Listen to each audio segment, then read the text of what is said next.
ஜாதி என்ற தீ ஜோதியாக எரிவதற்கு காரணம் நீதியை அறியாத மக்கள் மோதியே கிடப்பதுதான்.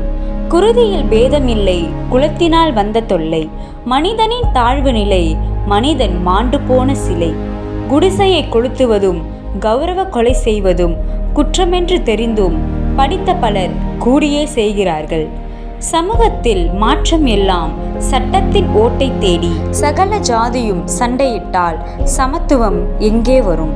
காளை மாட்டின் முதுகை காக்கை கொத்தினால் காளைக்கு முதுகில் காய்ந்து போன புண் உள்ளது என்று அர்த்தம்.